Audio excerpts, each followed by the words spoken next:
Greetings and salutations. I hope everyone's having themselves a mighty fine day. Please like the video, subscribe, and hit the bell so you can stay notified and check the description for where you can find me, links to support me, and all of those YouTube thingamajigama things.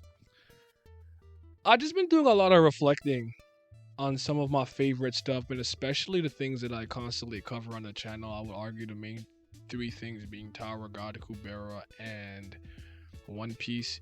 You guys at this point probably know I have a plethora of interests and plethora of stories that I like to talk about. And I usually get to talk about those things on Twitch, not on the channel. Don't mess up my algorithm, and people generally don't tend to care about my thoughts that are not related to like Tower of God and stuff like that. But I was thinking about Tower of God and One Piece and kind of my thoughts and the feelings within it. I started thinking about Kubera as the consistent on one of the consistent ongoing things that I'm reading all the time, and I'm like, I really wonder for what reason I thought initially on my first read through and stuff where I was like, I don't think this is gonna be a good weekly experience, but I know it's gonna be good. But every week, I'm blown away on a week to week basis. Like, 忍びじゃなくてジャマイカ boy 不動でそうだった making noise 四六時中かかってこい It don't matter though Young nigga from Canada Brought from that bullshit and go like a matador 行けたら行くわ毎日俺のゴールへかけ出す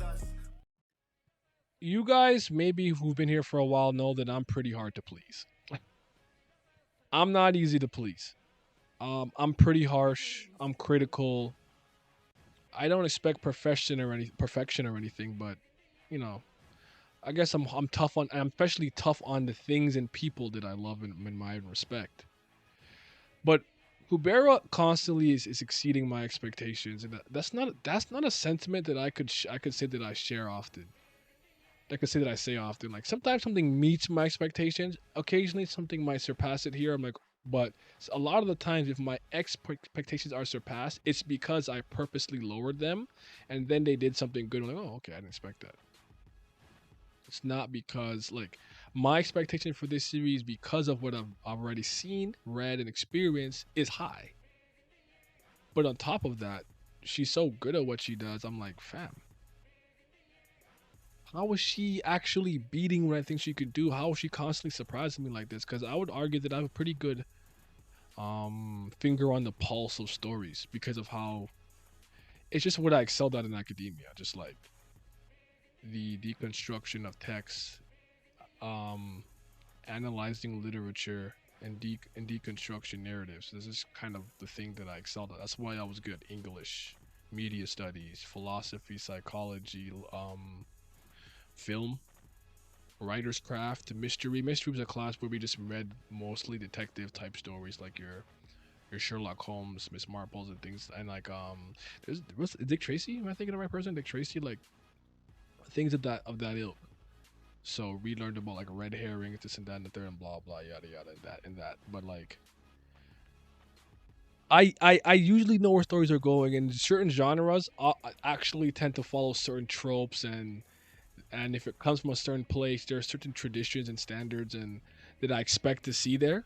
That and it's just with Kubera, I don't do that. I can't really do that. There's the only one. Do you think the only thing that I would argue we saw coming from far away was two things. Lee's was obviously more important than just being a normal girl, and Maruna was probably going to go through an extensive character arc where he maybe becomes a nicer being. Other than that, I don't think anything else is particularly telegraphed.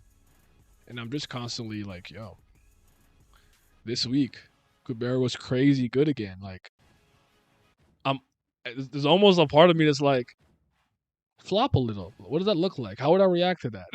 Like it doesn't happen, it doesn't come. Um, so I think that story's only gotten better and better, and season three has been highly impressive, and it's the one thing that gives me hope for other webtoons and stuff like that. But just real quick, if you guys have gotten this far into the video, if there's any other series you'd be interested in hearing me speak about or cover or whatever, you can go ahead and kind of suggest them in the comment section. I've been thinking for a while of putting Purple Hyacinth because I do like it and I have caught up. So I was thinking of putting that on the channel, but just let me know if you got that far. But let me know who really listens to all the video. But yeah, let me know what you think. But anyways, Kurigama's been doing a really good job, and I hope that it continues to just move in this direction and that it doesn't falter, doesn't fall off, and I don't have the like a moment where I gotta kind of eat my words because I think it's probably jarring and strange for a lot of people to see how I speak about series, and then when it comes to Kubera, I'm just like very nice. You know, like oh my god, it's so good, and I don't often have anything bad or super critical to say. Maybe a nitpick. You would actually get that with some of my. If you guys like just kind of talk to me in general, you actually see that happen more often with a story like Monstress. Some comic books that I really like Saga, etc. So you actually see it more often if you just kind of took more interest in the things that I took interest in, like Danho and something like that. But that's neither here nor there. I just think that the things that people tend to care about openly and publicly and in the general public, I might not care about something like Jujutsu Kaisen and Chainsaw Man. But if you knew that I loved something like Scissor 7, 100,000 Bad Jokes, or Legend of Hay, and you came to me with that, I would have a really exciting conversation with you and tell you what I really do like about it. And yeah, I hope we can grow this fan base a bit more. I'm still trying to get more people to read it and give it a fair shake, give it a fair chance, especially if they care about writing and storytelling and stuff like that. But Kurigam's really good, man. Honestly, like she probably put Naver on her back, in my opinion. I've heard some people telling me there's some other webtoons I would really like that are really well written and stuff like that, but I don't. From the webtoon app itself, that is kind of like I guess the English version of Naver, so to speak. There's not too many webtoons on there that I have a tremendous amount of reverence for. I've enjoyed a lot of them. A lot of them have had good moments and good characters that I like, but from top to bottom, I wouldn't necessarily call it a medium that I have a tremendous amount of respect for. If we go off and we go to like DNC Comics and like, I don't know if Tappy Toons is a publisher or something, but I think they tell them with Solo Leveling. But and like we go to like, let's say I just made a webtoon on my own website, like a romantically apocalyptic or RRBA or Saint Ferrent, stuff like that. I like them, like Vibe Comics, stuff like that that I find on my own, or like or Alex or Alexis Flowers. I roved out in Truth and Love, which is a high fantasy adult story with orcs and elves and whatnot. So there are great webtoons and web comics and web series out there, but the stuff that I generally see on like Webtoon Online seems to me to be very surface level goop that the run of the mill person should just come, absorb very quickly, and go on with their day. It's very surface level. There's nothing really to sink my teeth into as somebody who is a little more intellectual and analytical. So, anyways, let me not ramble any longer than I have to. Korigam Kubera, keep going. I thank Kako for rigging the